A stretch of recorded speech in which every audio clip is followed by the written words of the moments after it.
Well, the busiest week of earnings season is coming, with 5 of the magnificent 7 companies set to report results, including Alphabet, Microsoft, Meta, Amazon, and Apple. Let's bring in Rowe Price portfolio manager Tony Wang.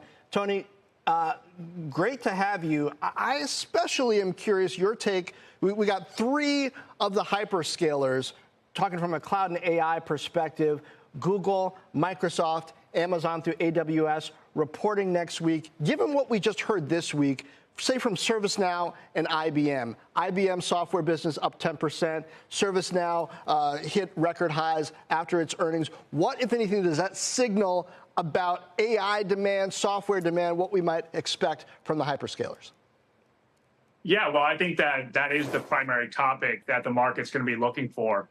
AI and how it's being utilized to drive all these businesses. For example, Microsoft Azure, how is it increasing their cloud demand and accelerating growth along with GCP? And then you also had digital advertising. And so looking at how Meta and Google are applying AI to comp these difficult comps and really grow at these tremendous base of revenues. And so that's kind of what I'm looking for, is that how AI is driving idiosyncratic growth across a large base of customers among these big tech companies. Is the AI commentary that these companies can give potentially strong enough to outweigh any concerns over the billions of dollars that they're spending in capital to build out those data center capabilities?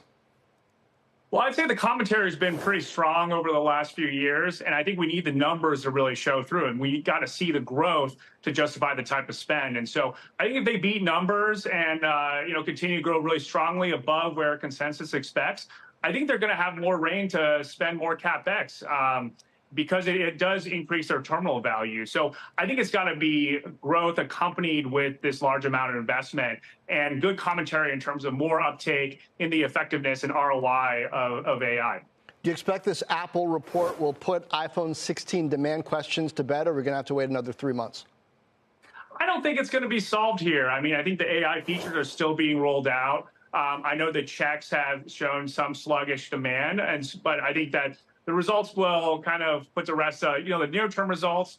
But as you know, like, the features are still not out yet, and I think we're going to see a gradual cadence of upgrade. And from a stock perspective, I think if it doesn't happen this cycle, the bulls can always look to the next cycle, and that should probably maintain the multiple in some ways. So I think it's too early to judge whether AI is not going to work for Apple. I think they still have more time to prove out the features.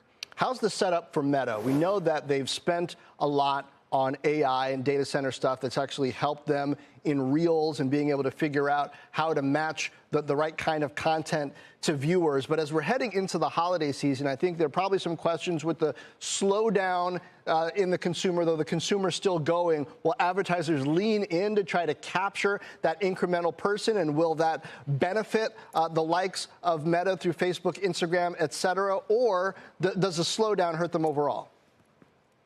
Yeah, I think that's a great question. I do think that what is happening at Meta is pretty idiosyncratic. You look at their efficacy of targeting and advertising, it is pretty unique. And from an advertisement perspective, it's all about, like, what is your ROI on placing this ad?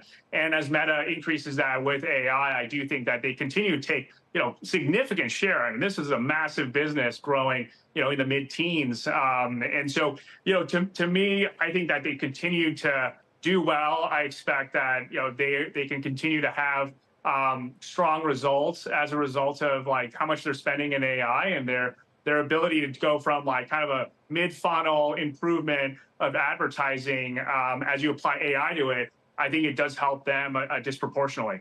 Are you keeping an eye on this Qualcomm Arm legal dust up and the way it flared up this week? Is that a concern that's unique to just those couple of companies, or does it have broader implications?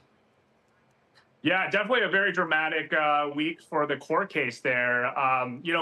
I kind of view this as part of a negotiation tactic. I think both companies are really important to the ecosystem. They're clearly having a battle right now, but to me, I think this is a matter of negotiation, and it all gets sorted out eventually. So I think it's too early to tell. And I think that both companies do kind of need each other to some regard.